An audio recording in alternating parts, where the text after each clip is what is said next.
Twitter. Pois é, o Flamengo deixou de vencer o Goiás, né? O Goiás que, diga-se, vinha de 4 rodadas sem perder, de 3 vitórias em sequência, mantém a invencibilidade, perde a sequência de vitórias, mas mantém a invencibilidade, é um dos melhores times do segundo turno, diga-se, dificultou bastante a vida do Flamengo, que iniciou a partida com meio time reserva, se a gente olhar para a formação base, para aquele time que é hoje considerado o titular, o ideal do Flamengo. 1-1, o que significa ao final da rodada que o Palmeiras tem agora 9 pontos de vantagem na liderança. André Kfouri, boa noite, seja bem-vindo. Boa noite, Paulo, boa noite, meus caros, e uma ótima semana desde já aos nossos amigos e amigas. O Flamengo continua demonstrando como enxerga o Campeonato Brasileiro em comparação com as suas campanhas na Copa do Brasil e claro, principalmente na Copa Libertadores. Nesta semana tem a segunda partida da semifinal com o São Paulo na Copa do Brasil, uma vantagem bem considerável, um jogo em casa, uma diferença técnica importante entre as duas equipes. O Rogério Ceni agora há pouco falou, logo depois do jogo no Morumbi, quando o São Paulo empatou com o Corinthians 1-1, é claro que a gente vai poder falar sobre isso mais tarde, que não está escrito em lugar nenhum que é impossível vencer o Flamengo no Maracanã, que o São Paulo vai ao Rio de Janeiro nesta semana com a melhor equipe que puder para fazer esse trabalho. Eu tenho pouquíssima expectativa que o São Paulo consiga fazer isso. Acho que o Flamengo vai passar e vai chegar à final. E o Campeonato Brasileiro, terceiro lugar agora, se transforma numa missão cada vez mais difícil, inviável. O Internacional é o novo vice-líder. O Palmeiras é uma constante, o vice-líder vai mudando. Corinthians, Flamengo, Fluminense, Internacional. Fluminense foi vice-líder, né? Foi. Naquela sequência de partidas do Palmeiras contra os segundos colocados, o Fluminense era um deles. No Palmeiras e Fluminense, ele era vice-líder. Ele era o vice-líder. E o Palmeiras mostrou, neste sábado, com uma atuação séria, sólida, que a eliminação na Copa Libertadores, ao que tudo indica, ficou. E o time está bem concentrado na conquista desse troféu, arriscando até, em relação ao que é o campeonato, converter essas rodadas finais numa procissão até o dia que o Palmeiras matematicamente vai confirmar o título. Hoje a atuação do Flamengo foi uma atuação de um time que, de fato, não abandonou nada, mas também não se comprometeu com nada em relação ao que é o Campeonato Brasileiro. E essas escolhas, para mim, estão bastante claras. Tudo bem, Pedro? Tudo bem, Paulo. Abraço a você, Prati, Jean, André, o Fã de Esporte conosco. A gente não pode ser oportunista e querer dizer que o campeonato ficou aberto ou não para o Palmeiras só por conta do jogo de hoje. Aqui, acompanhando todos os amigos aqui da bancada, a gente já vem falando há algum tempo sobre a situação do Palmeiras. Eu acho que a chave vira da conversa naquele Palmeiras e Flamengo. Ali, independentemente do argumento físico, da situação de foco da próxima semana de mata-mata, de uma série de coisas que poderiam ser colocadas na mesa, estava muito claro que por mais que o Dorival não verbalizasse, as escolhas gritavam que o Campeonato Brasileiro, e por motivos óbvios, não estamos aqui para criminalizar, era o caminho mais longo, era o morro mais íngreme. E a partir dali, o tal time alternativo falado, que vinha muito bem, e é verdade, ele não consegue mais se impor como antes. Ele tem problema, porque é normal uma oscilação, tem problema porque o tal time alternativo muda muito de cara agora de um jogo para outro, de poupar, de jogador suspenso, jogador que acaba ganhando vaga de time titular. Então ele empata contra o Palmeiras, ele não joga nada bem contra o Botafogo e arranja um gol quando entra Arrascaeta, Pedro ali com o Vidal. Ele empata contra um Ceará, ele empata agora também contra o Goiás. Não é uma surpresa, só que quando a gente fala que a vantagem do Palmeiras ela vai muito além da pontuação ou daquela conta louca sempre de sexta-feira, né? Pode cair para 5, pode ir a 11, pode cair para 4. Isso é um outro papo. A questão é muito mais como o campeonato se desenha. E essa rodada acabou escancarando. É um Palmeiras que conseguiu, precisava de qualquer jeito vencer ontem, venceu. A atuação é papo para muito debate, só que tinha de vencer, venceu. O Flamengo tinha de vencer, não venceu. E assim tem sido nas últimas rodadas. Quando a gente olha para frente, novamente, imagino que o Dorival não vá verbalizar, nem a diretoria, vai dizer que está na briga, que acredita, mas cada vez mais o Flamengo vai modular esse foco no Campeonato Brasileiro, porque tem uma final a se confirmar na Copa do Brasil, tem uma final já confirmada na Libertadores e tem um Palmeiras agora com fôlego, trabalhando, ampliando a vantagem só no Brasileiro. Isso. Então, não é uma loucura a gente reafirmar que, mais uma vez, o Palmeiras está cada vez mais perto de confirmar esse título. É confirmar, porque a gente já vem falando há algumas semanas. A gente fala, vai diminuir, a distância aumenta. Pode diminuir, o Flamengo não confirma. Mas essa sequência agora talvez seja decisiva. E ela não é positiva para o Flamengo. Eu comentava até, só para passar para os companheiros, a gente assistiu o jogo na redação, eu comentava com o nosso editor-chefe, com o Dimas, acho que falei com você também, eu não consigo ver esse Flamengo tão mobilizado no campeonato. O Everton Ribeiro, ele sai ali substituído, não é que ele lamenta, que sai, entra... Tá uma coisa muito, cansada, e é normal. O cansaço é normal. E talvez falar isso também não faz mal a ninguém, ajuda a explicar. Então, não consegui ver uma mobilização, só vi no final.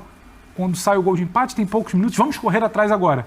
Se fosse assim desde o início, talvez fosse diferente. O Flamengo não tem conseguido ser assim ao longo dos jogos no Campeonato Brasileiro. Concordando com o Pedro, Rafa, eu acho que o Flamengo em 3 jogos ele dá assim, claramente esses sinais, né, de que o Campeonato Brasileiro está mais para o fim da fila em relação às prioridades. Como ele mesmo disse, o confronto direto com o Palmeiras aqui em São Paulo, o jogo contra o Ceará, depois de um tropeço do Palmeiras, né, no dia anterior, e tendo ele, Flamengo, conseguido uma enorme vantagem, né, no que estava envolvido naquele pedaço de temporada, que tinha sido a goleada na Argentina, né? Então pode de repente fazer diferente, usar um time alternativo na volta e o titular no Campeonato Brasileiro. Não acontece. E hoje eu acho que é um exemplo disso também, porque a bela vantagem que conquistou contra o São Paulo, é lógico, não é uma vantagem grande como foi contra o Vélez, mas é uma bela vantagem. E não é o Vélez, é o São Paulo. Mas ainda assim, né? O Palmeiras venceu. Se quisesse mesmo olhar para o Campeonato Brasileiro, não podemos hoje desperdiçar ponto de jeito nenhum. Talvez a configuração, a armação do time tinha sido um pouquinho diferente, né, Rafa? Pode ser. Boa noite, Paulo. Boa noite, companheiros, fãs de esportes também. Paulo, o Flamengo está vivendo uma situação esse ano muito semelhante à que viveu no ano passado, quando o Atlético Mineiro dispara. E a gente sempre falava o seguinte, olha, essa rodada o líder pode deixar pontos, o Flamengo que está atrás pode encurtar a diferença. Ele não encurtava, primeiro porque o líder não dava brecha. E segundo, quando o líder deu alguma brecha nesses últimos jogos, o Flamengo não aproveitou. E me parece que as opções do Dorival hoje não deram a resposta que ele esperava. A gente já falou aqui do grupo do Flamengo, que é um elenco muito forte, um elenco muito qualificado, mas que para alguns jogos do Brasileiro, esse grupo não tem jogado, não consegue apresentar o que se espera. Hoje a opção foi de ter o Vitor Hugo como um camisa 10 em alguns momentos, o Everton Ribeiro começou de um lado, o Vidal do outro, o Thiago Maia mais recuado. O formato do time é igual ao time que a gente tem visto em Copas, sem os mesmos jogadores. Sem o Gabriel, sem o Pedro, enfim, Felipe Luiz e por aí vai. Agora, esse time em Goiânia no primeiro tempo hoje praticamente não jogou. Se viu muito bem marcado pelo Goiás, até correu alguns riscos no primeiro tempo de sair atrás na primeira etapa. Aí eu tô com o Pedro, quando sai atrás no final do jogo, ali faltando 10, 12 minutos, consegue empatar a partir de um escanteio, mas em nenhum momento demonstrou assim uma reação de que você olhava e falava o seguinte, não, agora o Flamengo em 8, 10, 12 minutos pode virar o jogo. Isso não apareceu na Serrinha. Em pouquíssimos momentos nós vimos o Flamengo muitas vezes com a bola, mas muito a bola na intermediária. Então o líder não deu brecha. Quando o líder deu alguma brecha e largou pontos pelo caminho, ninguém aproveitou. Então a discussão nesse momento me parece que é muito mais voltada ao segundo lugar do que à liderança. O campeonato depende do Palmeiras, não depende mais do Flamengo, não depende mais do Inter, não depende mais do Fluminense, do Corinthians, do Atlético Paranaense, depende do líder. Se o líder por acaso tropeçar, perder 2, 3 jogos, é um campeonato. Como não está dando brecha para isso, ele está se encaminhando bem para ganhar a competição. Tudo bem, Jean? Tudo bom, Paulo? Boa noite para você, boa noite para os companheiros. Pois a questão é a seguinte, a gente e acho que todos nós, isso eu posso falar em nome de todos, a gente vem há muito tempo dizendo que o grande perseguidor do Palmeiras é o Flamengo, né? Do time que pode tirar o título do Palmeiras é o Flamengo. Só que nós estamos há 5 rodadas, nas últimas 5 rodadas, com 4 vice-líderes diferentes. Então é um Flamengo que não vem conseguindo confirmar nos últimos tempos essa condição do grande perseguidor. Se me perguntarem hoje quem é o time que pode tirar o título do Palmeiras, eu vou continuar afirmando. Acho que o Flamengo, apesar do Flamengo estar a 9 pontos e o Internacional está a 8, eu vejo mais possibilidade do Flamengo tirar esse título do Palmeiras do que do Internacional. Embora, claro, o Flamengo tenha outras frentes importantíssimas, vale dizer, o Flamengo tem até o final do Campeonato Brasileiro, né? Mesmo que ele resolvesse de uma hora para outra começar a escalar todos os titulares no Brasileiro, e acho que não vai fazer isso, porque, repito, a questão não é o jogo contra o Goiás, não é o jogo contra o Ceará. Se o Dorival não fez isso no jogo contra o Palmeiras, que ali eu acho que as coisas poderiam eventualmente ter mudado, mas ele não fez, eu acho que não vai fazer. Mas ainda que resolvesse fazer isso, A gente está falando dessas últimas 12 rodadas, em 3 delas, certamente, mesmo que o Flamengo resolvesse usar os titulares daqui para frente, em 3 delas, ele certamente teria que mudar o time. Antes da final da Libertadores e antes das 2 finais da Copa do Brasil, que também acontecem em outubro. Então, realmente, assim, a ideia de que o Flamengo é o grande perseguidor, acho que ela permanece por conta do poderio desse elenco, da capacidade que tem, muito mais do que por aquilo que a gente está vendo dentro de campo. E aí também não estou falando só dos resultados, não. Porque eu acho que a gente tem visto, né, partidas recentes do Flamengo, algumas até mesmo com vitórias, em que o Flamengo não está conseguindo jogar aquilo que poderia. O jogo contra o Ceará e o jogo de hoje contra o Goiás têm em comum um primeiro tempo muito abaixo. Sim. E abaixo não só do que pode se imaginar, potencial esperado, abaixo do que os times que o Flamengo mandou a campo nessas 2 partidas já mostraram que são capazes de fazer. Então vamos imaginar que o Flamengo tivesse entrado no jogo com o Palmeiras aqui em São Paulo com a força máxima e eventualmente tivesse vencido. Não aconteceu. Depois que o Palmeiras abre a porta no sábado à noite, quando desperdiça pontos, o Flamengo joga domingo pela manhã, faz um primeiro tempo muito ruim com o Ceará, não consegue vencer o jogo. São 2 oportunidades que eram diretas ali. E se a gente der mais um passo nesse contexto, né, que se apresentou, que depois de tudo isso, se o Flamengo tivesse aproveitado essas 2 oportunidades, o Palmeiras ainda seria eliminado da Libertadores na mesma semana do jogo contra o Ceará, ou seja, alguns dias depois, o fim de semana que está terminando agora poderia ter sido completamente diferente em relação à matemática do título. Mas é aquilo.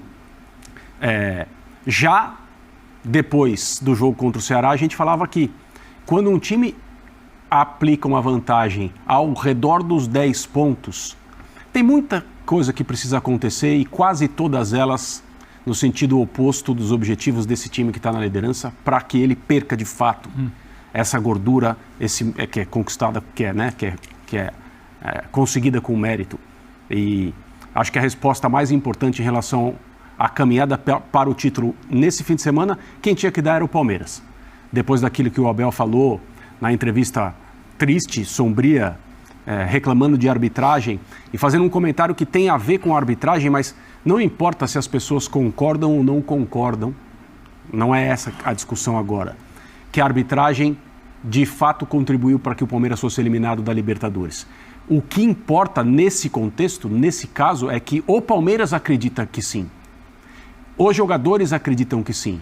E a declaração do Abel foi, perguntado especificamente sobre isso, você acha que essa eliminação vai ter algum impacto no Campeonato Brasileiro? Ele disse, da forma como o vestiário está indignado, da maneira como nós saímos, eu creio que não.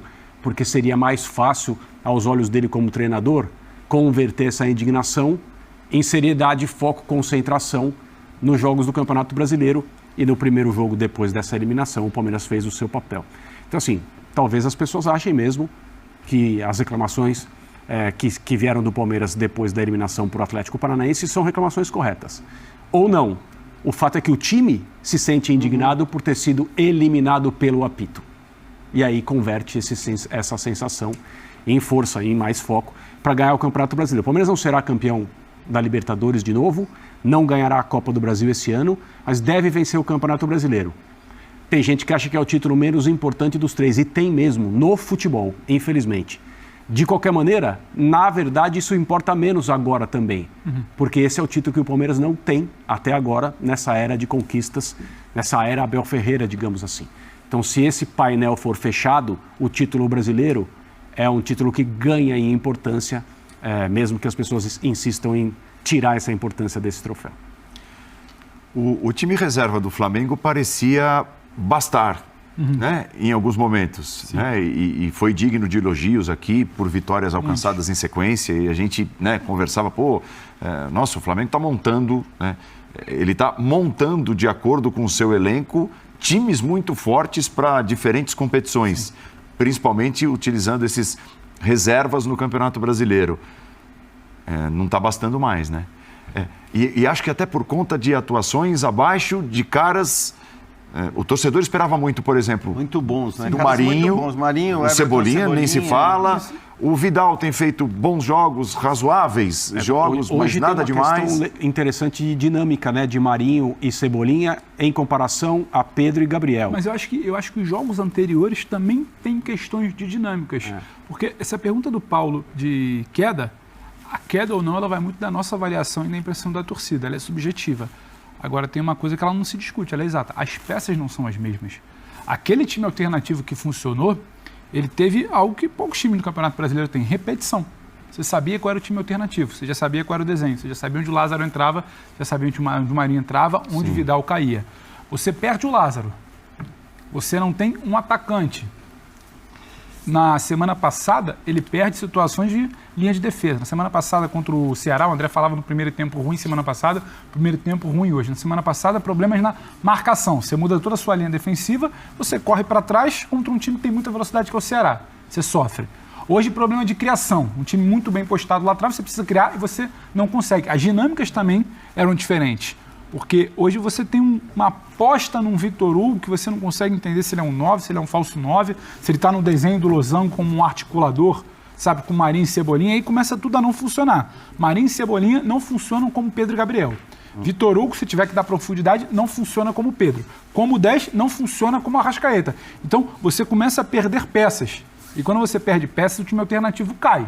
E aí você não entra mais naquele papo do Flamengo. O Flamengo conseguia montar 2 times com Lázaro, com talvez sem Lázaro, Pedro, e aí descansando ele meio de semana e tendo no time alternativo. As dinâmicas começaram a mudar muito. Quando ele teve repetição, o time alternativo foi bem. Até para não ser injusto falar, antes servia, agora não serve, é outro time alternativo. Aí semana passada teve Pulgar, teve Varela, aí muda. Essa semana não teve Diego. As coisas começaram a mudar muito nesse tal time alternativo. Mas o do ano passado, do jogo passado, acho que tinha mais essa questão da mudança, né? Da mudança das peças mesmo, né? Você acabou colocando jogadores que não vinham atuando no time, independentemente da qualidade que eles tenham, e acho até que tem. Agora, como pesa hoje, ou como pesou hoje também, aquele cartão besta do Gabigol, né? Eu acho que para quem tratou de defender, né, a expulsão contra o Ceará, eu acho que o peso hoje fica muito claro, porque a minha impressão foi, pelo menos, do Vitor Hugo jogando mais naquele sistema do time titular mesmo,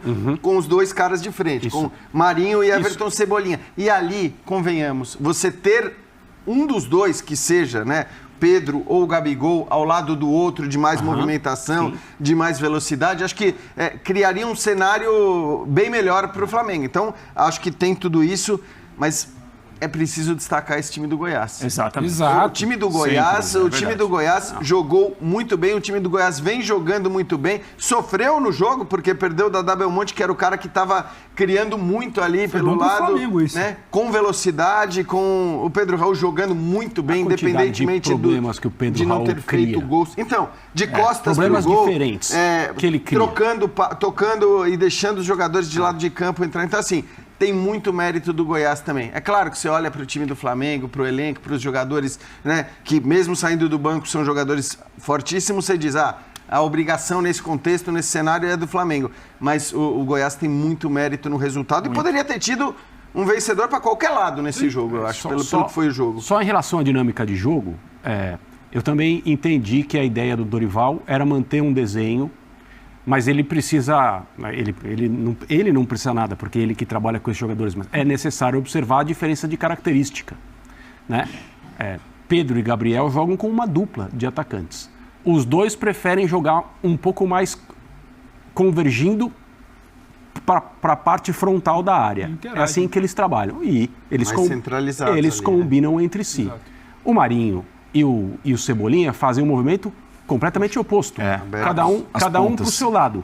Isso exige do Vitor Hugo, ou quem quer que seja o jogador que está fazendo o papel do De Arrascaeta nessa escalação, que circule mais, que se movimente mais e principalmente saiba ler, conforme os movimentos dos 2 que estão abertos, o momento de infiltrar, porque senão o que acontece? A área fica vazia de jogadores do Flamengo, né? Essa parte mais frontal da área do adversário fica vazia.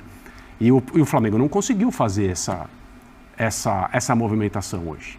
Então, assim, isso, claro, e também é difícil porque eles não jogam juntos o tempo todo. Quer dizer, são escolhas sempre. Quem não quer ter o Marinho no seu time, no Campeonato Brasileiro e demais competições. O Cebolinha, a mesma coisa. O elenco do Flamengo, ele continua sendo o melhor elenco do Brasil.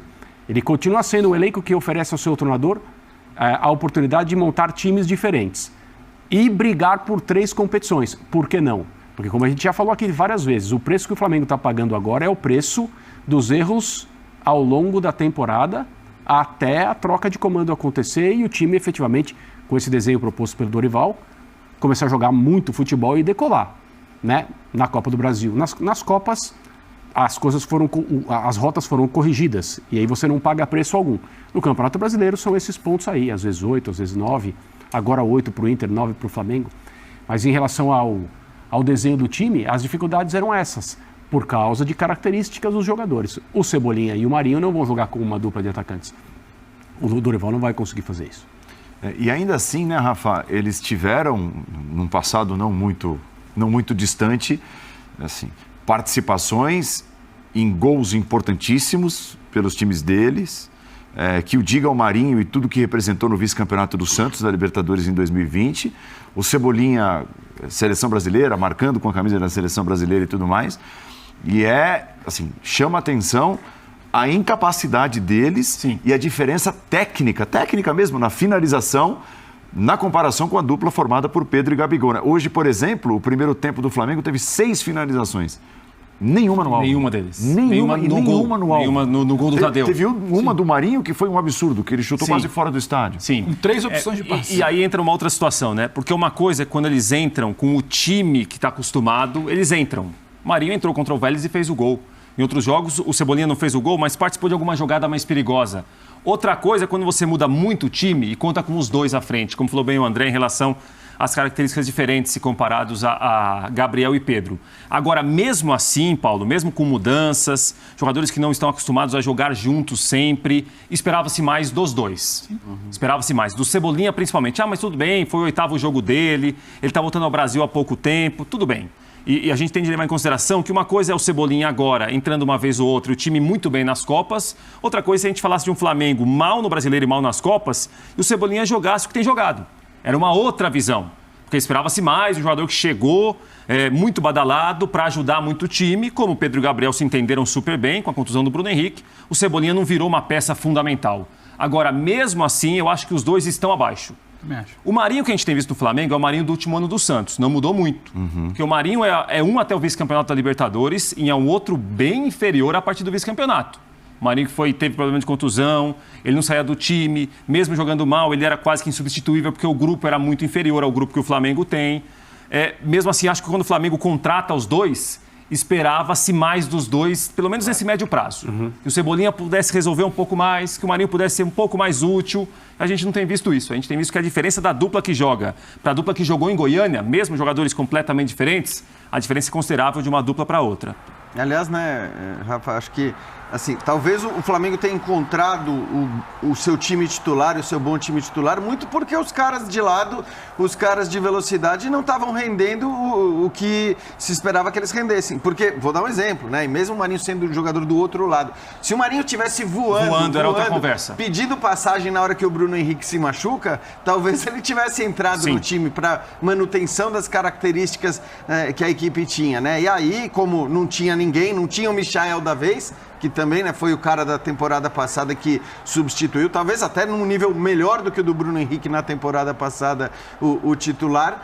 Acabou entrando o Pedro e hoje o time titular do Flamengo, eu acho que ele é indiscutível, a gente não discute nenhuma peça, né? Parece muito clara qual é a formação dos 11 titulares, mas de fato, acho que individualmente os caras do time reserva, vamos dizer assim, eles não estão rendendo o que se imaginava, o que não significa, né, que eles não possam, inclusive, entrar e serem decisivos tem valor, pela mas, qualidade que tem nos jogos do time principal, né? Entrando e de repente, porque também aí é preciso fazer justiça com esses caras, é mais fácil você entrar num time montado, time que você já sabe como funciona, ainda que você não atue nele o tempo todo, é mais fácil você entrar nesses times do que pegar uma equipe que não está tão acostumada a jogar junto. A qualidade ela é observada, para mim, por exemplo, no jogo contra o Vélez na quarta-feira.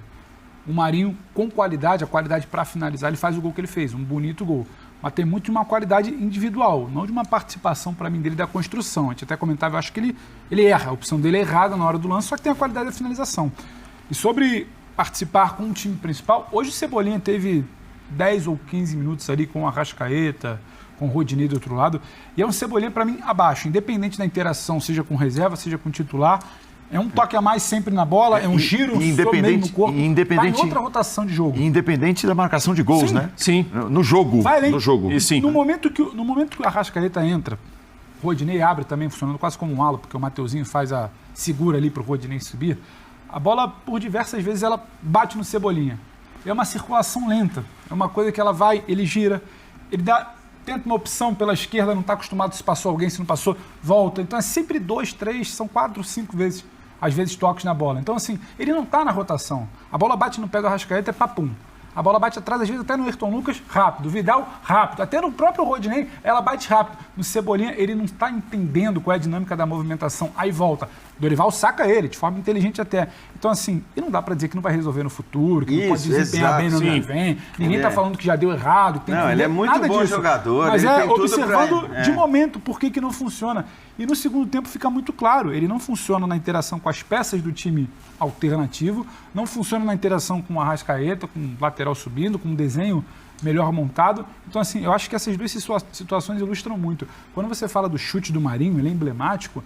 É um Marinho que está ali, mas não sabe onde ele está. Ele estava do outro lado, tinha o Vidal passando, o Vidal grita no ouvido dele, tinha bola por dentro, tinha bola na profundidade, talvez com um pouco mais de qualidade ele achava o jogador por trás da zaga, e ele chuta. Então, assim, fica muito numa individualidade que pode aparecer do Marinho, mas talvez não apareça em muitas vezes, e de um Cebolinha que precisa rodar no coletivo e ainda não roda. Pode ser falta de treino, falta de costume, ele joga pouco tempo com os principais jogadores, mas não está funcionando no momento. Ô Pedro, outro dia eu vi um comentário muito bom, não sei exatamente quem foi, acho que foi no Premier, talvez tenha sido o Noriega, que falou do Portal, que era o time do Grêmio no passado, que jogadores que tinham jogado muito lá nunca mais jogaram, depois citando o Ramiro, citando o Luan principalmente.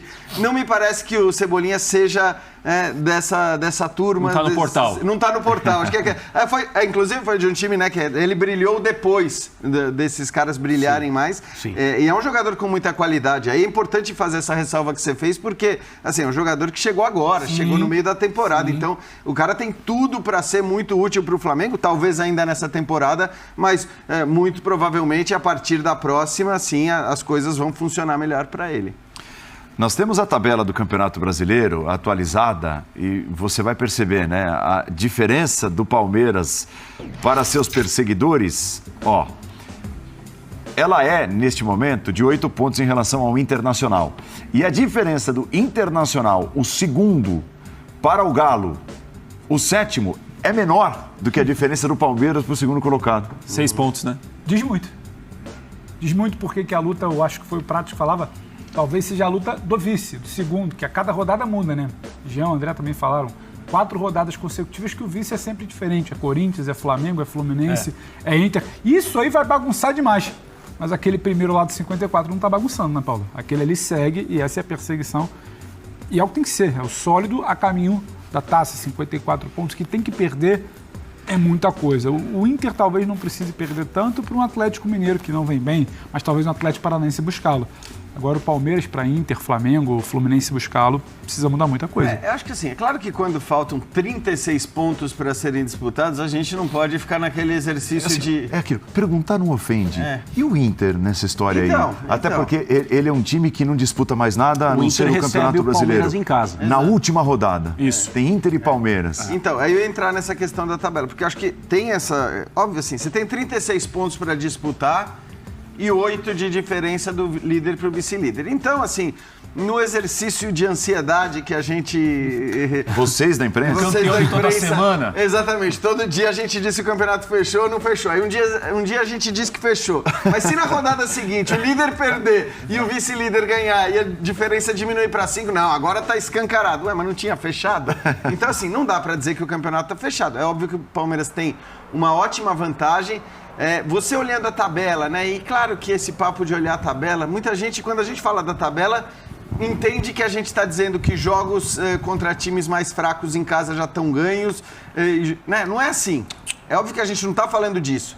Mas óbvio que a gente faz um exercício para ver onde estão as maiores dificuldades. O Palmeiras tem 3 jogos bastante complicados fora de casa, que são os jogos contra Internacional, que você acabou de citar, Atlético Mineiro, que vai fazer de tudo, né, para entrar, inclusive no G4, imagino, esse tem que ser o objetivo do Galo, e contra o Atlético Paranaense, finalista da Libertadores e que eliminou o Palmeiras da competição.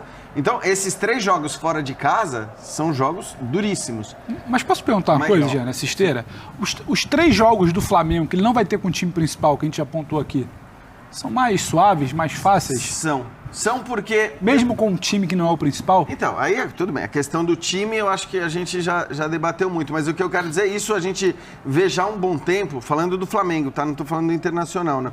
O Flamengo tem os seus principais adversários, aqueles mais complicados, e em casa, exatamente, no Maracanã. Se você pegar a lista de jogos do Flamengo fora de casa, você vai ver... Agora, o Goiás era um desses que entraria na lista. Quem pensou 2 pontos contra Ceará e Goiás? Complicados. Exatamente. Qual exercício? Ceará em casa. Então é isso. Quando a gente fala de tabela, não estamos dizendo que aquilo já está definido, claro, né? Que já Claro que eu não estou dizendo que essa foi uma decisão tomada e a estratégia era essa, mas a impressão que dá, assim, muito de fora e de longe, é que o tal time B vinha numa vibe bem boa, ganhando de todo mundo, e no momento em que o Flamengo não vence o Palmeiras em São Paulo, parece que a coisa arrefece. Temperatura mas eu tô cai. com De você. maneira geral, não só você. entre os jogadores, a comissão O técnica, recado vem de cima, André. o clube, né? O que é estranho nessa história toda? Após os 4-0 na Argentina, no primeiro jogo com o Vélez, o Marcos Braz deu entrevista. Agora nós vamos buscar o Campeonato Brasileiro. Não foram exatamente essas palavras, mas foi rigorosamente essa ideia. Uhum. Ele falou, ele foi muito claro. Mas isso não se mantém. O que ele disse não aconteceu, né? E aí, 4 dias depois. Aí a escalação, discurso não acompanhou a escalação. seguinte, no jogo contra o Ceará, Com o Palmeiras, horas aconteceu depois do certo. Palmeiras ter aberto a porta, e não é uma abertura de porta, é só uma frestinha, é uma escalação que não condiz com esse pensamento. Esse é o ponto. Ali era até mais compreensível, né, André? O que eu acho é que, assim, a escalação contra o Vélez deu a indicação de que a escalação contra o Goiás seria essa, né? Também deu. Então, assim, o que o Braz falou não se confirmou. Pois é, engraçado, ele é um dos responsáveis, né? Claro. É uma curiosidade ele ter dito isso com tanta ênfase e a prática mostrar outra coisa. E enquanto houver rotação de vice-líderes, o Palmeiras está bem tranquilo. É claro que não existe tranquilidade, ok, já ganhamos, agora tá. Mas a cada rodada, evidentemente, é um jogo a menos e o campeonato vai terminando, né? Isso é bastante óbvio, mas precisa ser lembrado porque daqui a pouco faltam poucos jogos. Semana passada, 13 jogos, calma aí. Pro Palmeiras faltam 9, André. Né? Para todo mundo faltam 12, pro Palmeiras possivelmente faltam 9. Enquanto for... Internacional, Flamengo, Fluminense e Corinthians estão separados por 2 pontos. 1 ponto a mais é o Atlético Paranaense. A 3 do Inter, 46-43. Então, enquanto rodar o segundo colocado, o Palmeiras está ali, eliminando rodadas e se aproximando do troféu. Só para ilustrar aquilo que o Pedro me perguntou, até em relação à tabela do Flamengo, eu falei, o Palmeiras tem fora de casa Inter, Atlético Paranaense e Atlético Mineiro. Os jogos fora de casa do Flamengo, os próximos são Fortaleza, que considero talvez o mais complicado, apesar do Fortaleza vir de 2 derrotas. Depois, Cuiabá, América, Coritiba e Juventude. Então, de fato, você não olha para os jogos fora do Flamengo e diz... Agora, a questão é que o Internacional é quem está nesse momento mais próximo e acho que é preciso fazer também essa análise em relação à tabela do Internacional, que justamente recebe o Palmeiras em casa na última rodada. Vamos colocar o lance do gol do Flamengo, né? Porque tem bastante gente falando sobre ele. Quem estava torcendo contra, os torcedores esmeraldinos e os secadores ficaram bravos, né? Porque houve ali a conferência do VAR, né? O VAR foi chamado. Na verdade, o VAR chamou o árbitro de campo que havia anulado o gol. Então aí o gol do Diego. Aliás, foi uma batida bonita na bola. Eu não sei se ele colocaria esse mesmo efeito se não tivesse escorregado, né? Errou para acertar. Porque o pé de apoio vai embora e aí, ó como sai o chute. Ó, venenoso, né? Mas sabe que eu falava de mobilização rapidinho, Paulo? Mas, desculpa, muito Pedro, espaço dado. É que a imagem, o Pedro Raul, ele bloqueia a bola e não era o primeiro. E continua no lance de basquete, ele continua bloqueando o marcador pro chute ser Ninguém limpo. se aproxima. Os 2 lances imediatamente anteriores já eram Ele já Pedro tinha e Raul feito isso, fazendo isso. E aí que eu falo de mobilização, isso, Paulo. Não tem um combate, não tem uma aproximação, não corrige esse posicionamento para não sobrar outra. Sobrou e gol. Mas vamos dá para colocar o gol do Flamengo? Falta ou não no Tadeu? A resposta é Não dá. Não agora, em breve. Nos ajeitando tecnicamente. Tá, mas é assim, todos nós vimos, né, nos detalhes. Eu acho que a gente pode começar a iniciar a conversa a respeito disso antes da gente dividir com o fã de esportes a imagem. E muitos dos fãs de esportes que estão nos assistindo também viram durante o ao vivo da partida. A arbitragem acertou, errou, VAR, interpretação. Ela erraria e o árbitro de vídeo, ao chamar, o árbitro de campo, o Ramon Abateabel, né, que apitou, vai ao vídeo e aí corrige um erro que ele cometeria no campo. Certo. Porque no campo ele anulou o gol. Sim. É bom a gente sempre pontuar. O gol do Matheus França no campo foi invalidado, foi anulado. Quando o Ramon Abateabel vai ao vídeo, aí ele volta, né, ele revê a decisão e confirma o gol. Para mim, gol normal, Paulo, porque me parece que no campo a arbitragem marca a falta do Léo Pereira no Tadeu. Quando o goleiro do Goiás vai fazer a ação de tentar encaixar a bola, há uma disputa com o Léo Pereira na bola pelo alto. Para mim, a disputa acontece, o Tadeu não defendeu a bola e foi empurrado, foi deslocado pelo Léo Pereira e no rebote, a bola no chão, o Matheus França faz o gol. Para mim, o gol é legal. O Léo não encosta no Tadeu antes da disputa ali. Para mim, tem 2 erros, talvez eu esteja sendo rigoroso demais no segundo, mas o primeiro erro é o da marcação de campo. O segundo erro, para mim, é levantar demais um debate que, na primeira imagem, com mais calma ali, ele é claro. A gente até estava aqui, a gente falava... O debate, você diz ali na hora? O debate na hora que é Tem da revisão. Não acho. Ele tem que chamar, né? Não entendo, tem que chamar. A demora para Tem que chamar, mas a gente não precisava de muitas câmeras para ver que não tinha falta. A não ser que surgisse uma câmera de um pé embaixo, travando, um cotovelo que ninguém viu. Eu acho que o debate foi exagerado demais, por talvez o que você falou aqui no início. Gente que queria ver o gol anulado. Porque para mim ele é muito claro. Tira a camisa, tira o jogo e bota numa aula lá do curso. Mas que debate? Você se refere ao tempo, é isso? A demora? Não, eu acho que as pessoas, a opinião pública que comenta, surgiu, sabe? Pedro. A rede social, ela sobe muito a temperatura, muito por gente que quer ver, não por exatamente por ser algo discutível. Eu acho que na primeira imagem não tem muita discussão para mim. Não tem nenhum. Então, para mim são 2 situações claras. Primeiro, não dá para ver nenhum toque. o árbitro de campo erra. Segundo, a decisão é muito clara. Mas o debate surge, Jean, porque o gol no campo foi anulado. Eu acho que o debate surgiu e ali ficou uma certa indefinição de vai ao vídeo ou não vai ao vídeo. Corrige, vê de novo ou não vê, porque no campo o gol foi anulado. Né? E o vídeo eu acho que não tem de ter talvez essa pressa de que, olha, não, esse gol foi mal anulado, vem aqui logo ver. Claro, a impressão que eu ficou tenho, essa situação, entendeu? A impressão que eu tenho é que não tem convicção e fica sempre se buscando uma imagem para justificar algo do campo. Não, mas calma aí, será que não? Será que não aqui? Será que não ali? Será que o campo não viu? Nenhuma câmera viu? Isso, e a gente fica, sabe, será que? O VAR não é para isso. Não, mas o VAR é para não dá nem claro, para afirmar isso no sentido de que o que a gente já viu o VAR chamar árbitro para refazer equivocadamente a sua opinião. Então, eu não acho nem que o cara do árbitro de vídeo procure necessariamente algo para justificar a decisão tomada no campo, porque a gente já viu o árbitro de campo ele procura algo para intervir. Muitas vezes. Então, aí pode ser. Ele procura algo para intervir. Mas nesse caso, todas as imagens que a gente viu, nada indicava falta em cima do goleiro. Realmente, também não tive nenhuma impressão, nenhum ângulo. Porque ali 2 pontos poderiam caracterizar a falta. A bola dominada pelo goleiro que não chegou estava a ficar, não chegou a ficar. Né? Ele não chega a agarrar. E o tipo de choque. E o tipo de choque. Contato, que também não aconteceu. Também não foi... que também não aconteceu. Vamos nos ajeitar. Que bom que tem o VAR, hein? Que bom que tem o VAR. Se não tivesse, não era gol. Que bom. Que bom que tem o VAR. Hoje teve um rolo com o VAR na Itália, não sei se o Jean viu. Vamos passar adiante e ouvir Dorival Júnior falando logo depois do empate 1-1 em Goiânia. Foi um jogo assim, nós procuramos fazer e trabalhar da maneira correta, enfrentamos uma marcação muito forte, não tivemos a dinâmica de troca de passes que nós sempre tivemos e demonstramos na maioria dos jogos. Com isso, é natural que você, quando chegava à frente do gol adversário, eram jogadas muito forçadas, e você forçando a jogada, principalmente por dentro, você dava possibilidades para a equipe do Goiás retomar essa bola e na retomada usar a sua transição, que ela sempre foi muito forte, um ponto de desequilíbrio na maioria dos jogos. Eu sinto porque nós não tivemos essa paciência, né, de trabalharmos bola na frente da área adversária, invertermos o lado do jogo, para que daí sim houvesse uma infiltração, uma penetração.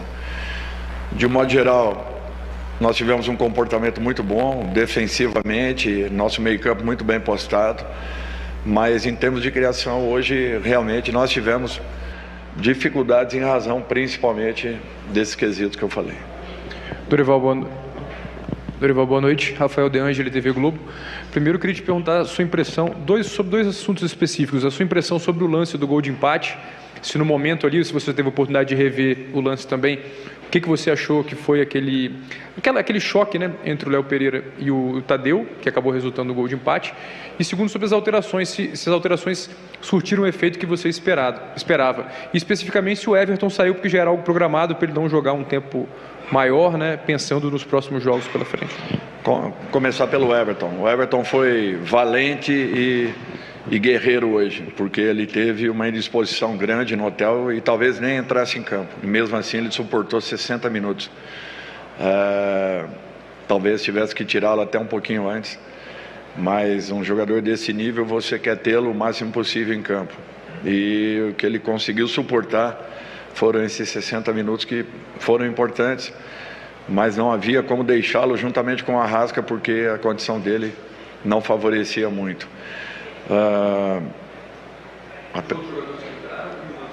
Olha, de um modo geral, a entrada de cada um, ela contribui de uma maneira ou de outra, ela melhora em muitos momentos, ela melhora alguns quesitos, outros não. É um fato natural, porque você tem que ter uma adaptação rápida a uma situação que esteja acontecendo. Eu abri do lado o Rodney, porque ele tem essa característica de poder partir para cima, né? De ser importante em jogadas que ele venha com bola dominada, e com isso, fazendo uma dobra juntamente com o Matheus, nós poderíamos estar reforçados, como aconteceu, no sentido defensivo muito bem, e ofensivamente ele poderia ter uma possibilidade em aberto, porque ele tem um 1 para 1 muito agudo, né? Marinho tentou trabalhar pelo lado, vinha com a bola por dentro e nós precisávamos dessa bola um pouquinho mais de fundo. Foi um momento que também entraram o Matheus e o França e deram uma mobilidade um pouco maior à nossa equipe. Eu acho que aí sim foram importantes. E no mais, assim, de um modo geral, a equipe se comportou relativamente bem, não com a criatividade que nós sempre tivemos, porém um jogo que nós temos que entender também que foi um jogo muito difícil, muito complicado de se jogar, as duas linhas adversárias muito próximas, não dando espaço para que tivéssemos criação, e isso aí acabou comprometendo um pouco o nosso rendimento ofensivo. Olha, para mim foi normal. Na minha opinião, ele teria que ter confirmado o gol e depois visto se teria um problema ou não. Tanto é que a nossa reação foi de espanto na hora, com tudo que aconteceu. Mas tranquilo, vamos em frente. Dorival, boa noite. Fred Gomes, GE. Dorival, queria te perguntar assim, em relação ao posicionamento do Vitor Hugo. Eu acho que ficou claro, não sei para você, que o Flamengo sofreu por falta de referência também ali na área. Queria saber se você tinha a ideia de tê-lo um pouquinho mais à frente, porque a gente viu ele voltando muito para construir por dentro. E assim, te perguntar também em relação à arbitragem, porque você sempre foi um profissional muito contido, muito educado, e hoje eu vi você até saltando numa bola que o Vidal lançou e o juiz mandou voltar, ele mandou voltar alguns lances. Teve essa... Como é que vocês tiveram a impressão, o banco do Flamengo ali em relação à arbitragem? E mais uma vez, lembrando a questão do Vitor Hugo, questão de referência, por favor. Olha, o que nós queríamos com o Vitor é uma característica que ele tem. Ele sai bem da marcação, ele flutua muito bem e, ao mesmo tempo, ele se faz presente na área. O Vitor tem essa característica. Como nós trabalhamos com o Matheus muito pouco tempo, em razão da saída do Lázaro agora, praticamente em cima, eles estavam disputando finais de competição. O Matheus, o França, o Peterson, enfim. Eles estavam em finais de competição, então eles trabalharam muito pouco com a gente. Eu achei muito arriscado naquele momento já entrar com o Matheus, já que ele havia feito poucos trabalhos. A característica do Vitor, ela poderia ter preenchido, desde que nós conseguíssemos chegar pelos lados do campo, como sempre chegamos, com jogadas de combinação, e aí sim o Vitor seria importante, porque ele tem cabeceio, ele tem definição, ele bate muito bem, ele protege, ele escora, ele segura, ele sustenta. É um jogador que tem tudo para que também possa, de repente, em uma necessidade, se estabelecer nessa função. Mas acabou não acontecendo como pensávamos, o que eu falei anteriormente. O Goiás tinha duas linhas muito próximas, estavam muito difíceis de serem infiltradas. E com isso nós transitávamos bolas, não tínhamos a paciência suficiente e procurávamos uma jogada por dentro, que era onde eles estavam muito bem congestionados, muito bem armados, muito bem posicionados, e a partir dali uma retomada de bola passava a ficar um jogo a caráter daquilo que eles sempre fizeram. Então nós tínhamos que ter muito cuidado com isso. Segundo tempo nós melhoramos esse trânsito de bola na frente da área adversária, porém não fomos tão agudos quanto já fomos em outros momentos. E com isso deixamos de ter as jogadas em quantidade que nós sempre fizemos com outros adversários, e com isso seria talvez, e o diferencial do Vitor seria mostrado nesse sentido, se as bolas chegassem pelos lados e houvessem os cruzamentos, com as infiltrações, as movimentações e a presença do Vitor aí sim lá dentro. Como nós não tivemos essas jogadas pelas laterais do campo, principalmente não só com os laterais, mas pelas laterais do campo, o que envolve atacantes e meias, infelizmente ele ficou com uma função restrita em razão da própria condição que apresentamos. É difícil, eu não vou falar nada sobre arbitragem, mas eu acho que não está satisfazendo, de um modo geral, nenhuma equipe no futebol brasileiro. Nós temos que ter cuidado com tudo isso aí. Boa noite, Dorival. Rafael Melo, do canal Rafa Melo. Me permita fugir um pouco do jogo de hoje. O Arrascaeta, no jogo contra o Vélez, ele saiu reclamando de dores no pubis. Eu queria saber como é que está a situação do uruguaio para esse duelo de quarta-feira e queria que você já projetasse esse confronto tão importante que pode te levar à segunda final em pouco tempo, né, em 3 meses de Flamengo. Nós temos que ter um jogo desenvolvido com muitos cuidados. Eu acho que tudo que tem acontecido nós temos pensado muito em todas as situações. A Arrascaeta, ele jogaria 4 partidas em sequência, se fizesse a partida de hoje também. Nós estamos tentando, não é poupá-lo, mas evitar que uma situação se agrave. Por isso nós estamos tendo todo o cuidado possível com alguns jogadores, para que não aconteça o que tem acontecido na maioria dos jogos que nós temos acompanhado, sempre um jogador saindo com uma fisgada em algum local. E isso aí está mostrando o quanto é desgastante. Não o ano que nós estamos fazendo, mas os 2 anos de competições, o número de jogos absurdos, e isso aí a gente já não vai mais falar a respeito, porque eu acho que isso tem desgastado muito e minado a capacidade das equipes de restabelecerem as suas equipes principais. A prova disso, São Paulo hoje jogou com uma equipe totalmente modificada. Palmeiras, na rodada anterior, jogou com uma equipe totalmente modificada. Quer dizer, será que nós estávamos errados esse período todo que nós assim o fizemos? Aí exigiram a equipe principal contra o Ceará. Se tivéssemos feito, vocês viram a exigência do jogo do Vélez no meio de semana? Será que teríamos o fôlego que tivemos para virar aquela partida? Então é por isso que eu questiono muito e sigo aquilo que todos nós programamos internamente. Nós temos um departamento que trabalha único e exclusivamente com isso e nos respalda em todos os aspectos, em todos os sentidos, com muitos dados, para que nós possamos colocar em campo a melhor equipe possível e que na semana seguinte ou na rodada seguinte nós tenhamos também uma equipe preparada tão quanto a que esteve em campo hoje, na quarta-feira, no domingo anterior. Então tudo que é feito lá é feito com os pés no chão, respaldados e principalmente municiados de todas as informações para que possamos sempre colocar o melhor grupo possível em campo em busca de resultados. E vinham acontecendo sempre, à exceção dessas 2 últimas rodadas, a equipe vinha demonstrando uma segurança, um equilíbrio, uma produtividade muito alta. Não é por causa de 2 resultados que nós vamos abrir mão de tudo que está sendo feito. Por isso esse cuidado, sem lesões, com a equipe inteira, integrada e todo mundo jogando, satisfeitos e buscando as melhores condições possíveis. Tá legal, tá legal. Bastante aí do técnico do Flamengo, Dorival Júnior. E a gente muda de jogo, vira a chavinha aqui do Linha de Passe. Linha de Passe é a nossa hashtag, você segue participando. Falaremos agora do Majestoso. Terminou empatado no Morumbi.